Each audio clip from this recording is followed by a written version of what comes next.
আজকে বিকেলে একটা ঝাল চিজ পটেটো মোগলাই বানাই নিলাম। তো অসম্ভব খেতে লোভনীয়।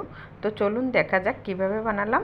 তো আমি প্রথমে একটা বড় বড় 3-4টা আলু মাঝারি সাইজের সিদ্ধ করে একটু পুর করে নিলাম, ভাজা করে নিলাম। হলুদের গুঁড়ো, মরিচের গুঁড়ো, লবণ, চিলি ফ্লেক্স এবং ধনিয়া জিরের গুঁড়ো দিয়ে একটু ভেজে নিলাম। ভেজে একটা ধনিয়া পাতা দিয়ে পুর করে নিলাম। তো একটা ডো করে নিলাম ময়দা দিয়ে।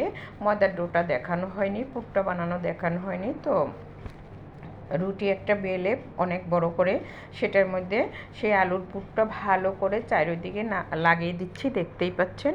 এবং আলুর পুরটা অসম্ভব মজার হয়েছে, ঘ্রাণটাও সুন্দর বের হয়েছে, দেখতে পাচ্ছেন। তো লাগানো হয়ে গেছে আমার রুটিটার উপরে। আমি চারিদিকে একটু অল্প করে চিজ দিয়ে দিলাম, যা মানে বাচ্চারা খেতে অনেক পছন্দ করে। এভাবে ঘরোয়াভাবে একটু মানে শর্টকাট নাস্তা বানাই দিলে বাচ্চারা অনেক পছন্দ হয় এবং বাইরের জিনিস কিনে খাওয়াতেও হয় না, নিজেরাও খাওয়া যায়, অতিথি আসলেও বানাই দেওয়া যায় তাড়াতাড়ি।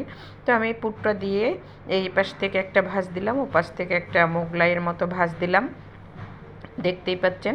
আপনারা চাইলে ডিম সিদ্ধ করেও গ্রেট করে দিতে পারেন বা এটার মধ্যে কাঁচা ডিমও দিতে পারেন। আমি দেইনি, শুধু আলুর পুর দিয়ে আমি বানিয়েছি, সেজন্য নাম দিয়েছি পটেটো চিজ মোগলাই।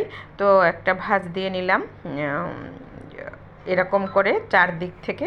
তো আমার একটা হয়ে গেছে, আর একটা বানিয়ে নেব। আমি আর একটা বানিয়ে নিচ্ছি। খেতে এই পটেটো চিজ মোগলাইটা সত্যি অসম্ভব মজার হয়েছে। তো আমার দুইটা বানাইছি, তো আমার বানানো হয়ে গেছে। প্যানে তেল দিয়ে দিলাম, তেল গরম হয়ে গেছে, ভাজতে দিয়ে দিলাম, দেখতেই পাচ্ছেন। একটা দিব, আর একটা পরে ভাজবো। তো এখন এক পিঠ হওয়ার অপেক্ষায় আছি, যে হলে আমি উল্টিয়ে দিব। হয়ে গেছে, উল্টিয়ে দিচ্ছি। এই মুহূর্তে চুলার তাপটা একটু মাঝারি রাখতে হবে, কারণ চুলার তাপ বেশি দিলে নিচ থেকে লাল হয়ে যাবে, কিন্তু দেখা যাবে যে ভিতরে হয়নি।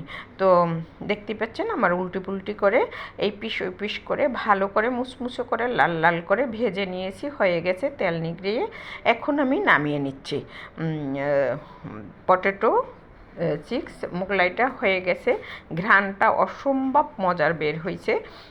তো আমি এখন এটা নিয়ে একটু ঠান্ডা করে কেটে নিচ্ছি। বেশি ছোট করব না, 4 ভাঁজ করে কেটে নিচ্ছি সস দিয়ে এবং শসা দিয়ে খাওয়ার জন্য। তো এভাবে আপনারা বানিয়ে নিতে পারেন সাধারণ উপকরণ দিয়ে, কিন্তু খেতে অসম্ভব মজার এবং লোভনীয় একটা খাবার। বাচ্চাদের এভাবে বানিয়ে দিলে দেখা যায় যে পিওর খাবারটাও খেতে পারে, স্বাস্থ্যসম্মত হয়। তো আমার হয়ে গেছে, দেখতেই পাচ্ছেন। ভিডিওটা যদি ভালো লাগে সবাই লাইক শেয়ার কমেন্ট করবেন। যারা পেজ থেকে দেখবেন একটু ফলো দিয়ে রাখবেন, ইউটিউব থেকে যারা দেখবেন সাবস্ক্রাইব করে রাখবেন, নতুন ভিডিও দেওয়ার সাথে সাথে পেয়ে যাবেন।